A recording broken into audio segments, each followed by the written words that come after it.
नमस्कार दोस्तों, नवरात्रि हमें अपने अंदर की दिव्य शक्तियों का आह्वान करने की शक्ति देती है, संदेश देती है। आध्यात्मिकता से जैसे जैसे हमारे अंदर दिव्यता जागृत होती है, वैसे वैसे हमारे मनोविकार खत्म होते जाते हैं। संयम और शांति हमारी जिंदगी का एक हिस्सा बन जाते हैं। आज की तारीख में देवी की कैसे आवभगत करें, उनको कैसे मनाएं, आइए देखते हैं हम। उनको मनाने के लिए जो भी हमें पूजन सामग्री चाहिए वो मैं आपको बताती हूँ, जैसे कि लौंग, इलायची, पान, सुपारी, हल्दी की गांठ, जौ। पुष्प में माता रानी को गुड़हल और गुलाब बहुत पसंद है, तो आप वो पुष्प रखिए। रोली, हल्दी, चावल, गुलाल, कपूर, जनेऊ, कलावा, जूट वाला नारियल, चुनरी और श्रृंगार का सामान, ये सामान आपको रखने हैं। सबसे पहले आप एक माता की चौकी रखेंगे और उसके बीच में मध्य भाग में आप कोई भी माता की आपके घर में प्रतिमा हो वो रखिए, या कोई भी मूर्ति हो, तस्वीर हो, आप वो लगाइए। और उनके दाहिने हाथ पर आप लगाए रखेंगे कलश की स्थापना के लिए एक कलश, जिसमें कि आप एक स्वास्तिक बनाएंगे। वो कलश आपका मिट्टी, तांबा या किसी भी धातु का हो सकता है। तांबा, पीतल, मिट्टी का ही ज़्यादातर श्रेष्ठ होता है। आप वो रखें, स्वास्तिक बनाएंगे, उसमें आप रोली, चावल डालें और हल्दी की गांठ डालेंगे, सुपारी डालेंगे, एक सिक्का डालेंगे और उसके ऊपर से आप कलावा बांधेंगे और ऊपर आम के पत्ते रखें। फिर जूट वाला जो नारियल है उसमें चुनरी लपेट करके एक कलावा बांध दें उसके ऊपर, और जो नारियल के ऊपर आंखें निकली होती हैं वो दो आंखें आपकी अपनी तरफ देखती हुई होनी चाहिए। जौ बोने के लिए आपको एक मिट्टी का बर्तन लेना होगा। उस बर्तन में आप मिट्टी भरिए, मिट्टी छान कर भरेंगे तो ज़्यादा अच्छा रहेगा। और जौ बोने के लिए आप जौ को थोड़ी देर पानी में भिगो लीजिए और वो भीगे हुए जौ उस पर मिट्टी के ऊपर डालें। फिर थोड़ा सा एक लेयर मिट्टी के ऊपर से वो डालेंगे तो आपके जौ बहुत अच्छे निकलेंगे। माता को आप 16 श्रृंगार अर्पित करें और उनको चुनरी अवश्य ही उड़ाएंगे। चावल की 9 ढेरी बना लें, उनके ऊपर एक एक सुपारी रखें। उनको फिर हिलाना नहीं है, वो आपके नवग्रह बन जाएंगे। और उसके ऊपर आपको सूखी रोली से उसका टीका करेंगे, रोली बुरक बुरक करके। और सबसे पहले आपको किसी भी पूजा में गणेश जी की पूजा जरूर करनी होती है, तो गणेश जी की पूजा करिए। फिर आप अपने नवग्रह की पूजा करिए और उसके बाद माता रानी की पूजा करनी है आपको। उनका भोग रखना है आपको। अब 9 दिन के अंदर आपको क्या क्या भोग लगाना है वो मैं आपको बताती हूँ। पहला दिन होता है शैलपुत्री का, उसमें आपको भोग लगाना है घी का। उससे क्या होता है कि आरोग्यता प्रदान करती हैं शैलपुत्री। दूसरा दिन है माता का ब्रह्मचारिणी देवी का, इसमें हमें भोग लगाना होता है शक्कर का। शक्कर का भोग लगाने से माता ब्रह्मचारिणी हमारे ऊपर प्रसन्न होती हैं।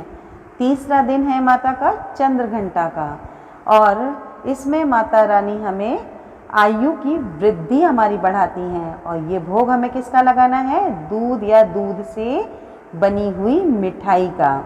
उससे क्या होगा? उनको अर्पित करने से हमारे दुखों का नाश होगा। चौथा दिन आता है कूष्मांडा देवी का। कूष्मांडा का भोग लगता है मालपुए का भोग। पांचवा है स्कंद माता का।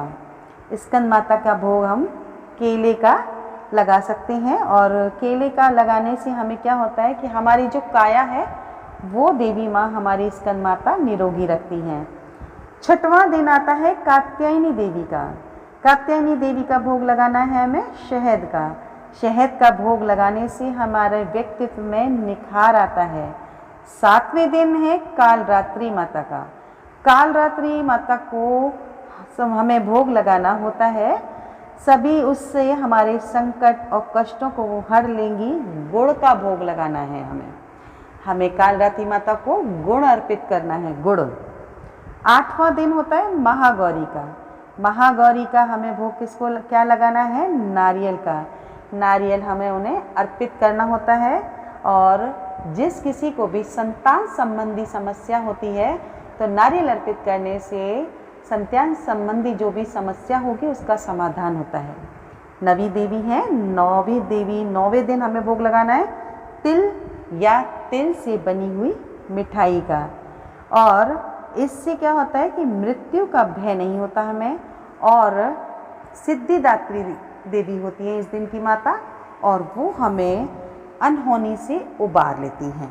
तो दोस्तों, अभी हमने ये देखा कि हमें इन 9 दिनों में कौन कौन सी चीज़ का भोग लगाना चाहिए जिससे कि माता हमारे ऊपर प्रसन्न हो।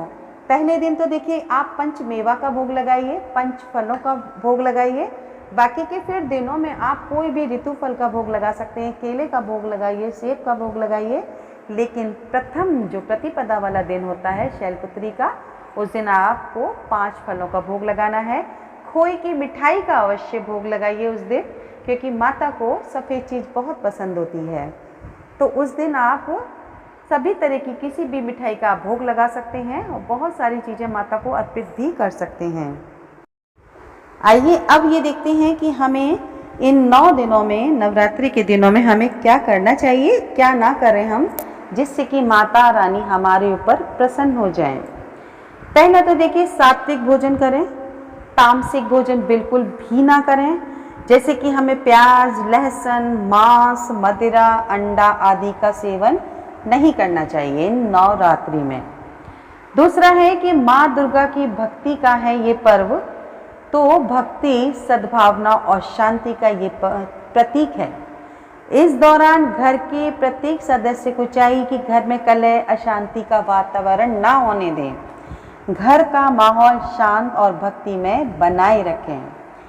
तीसरा है, अगर कोई ज़रूरतमंद व्यक्ति द्वार पर आए तो उसे अवश्य कुछ दान करें, इससे माता प्रसन्न होती हैं। जो लोग कलश स्थापना करते हैं, अखंड ज्योति जलाते हैं और 9 दिन तक व्रत रखते हैं, उन्हें घर को अकेला नहीं छोड़ना चाहिए।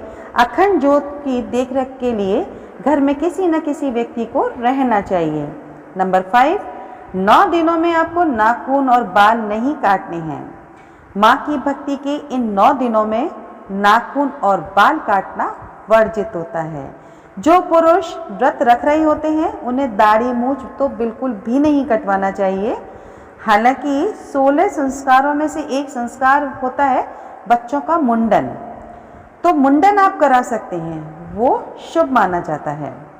उन्हें पूजा का पूर्ण फल नहीं मिलता जो लोग यदि बाल कटवाते हैं। अब हमारा आता है 6 नंबर, शुद्धता और पवित्रता का विशेष ध्यान रखना चाहिए। घर में शुद्धता, सात्विकता का ध्यान अवश्य रखें। 7 नंबर है, चमड़े की किसी भी वस्तु का आप इस्तेमाल ना करें पूजा करते समय। 8वां नंबर है, नवरात्रि के दौरान बड़े बूढ़े या किसी भी व्यक्ति का अपमान ना करें। कन्याओं को देवी का स्वरूप मानते हैं, इसलिए इस दौरान ध्यान रखें कन्याओं का अपमान भूल कर भी ना करें। नवरात्रि के दौरान इन नियमों के पालन और सच्ची श्रद्धा के साथ माँ की आराधना करने से भक्तों की सभी मनोकामनाएं पूर्ण होती हैं। तो दोस्तों, नवरात्र का महत्व देखा और पूजा करने का, कलश स्थापना का मुहूर्त देखा, पूजन विधि हमने देखी और हमें क्या करना चाहिए, क्या नहीं करना चाहिए ये भी हमने जाना। यदि आपको मेरी ये सारी चीज़ें पसंद आई हो तो आप लाइक कीजिएगा, कमेंट कीजिएगा, शेयर ज़रूर कीजिए और यदि अभी तक सब्सक्राइब नहीं किया है तो प्लीज़ सब्सक्राइब ज़रूर करें। धन्यवाद।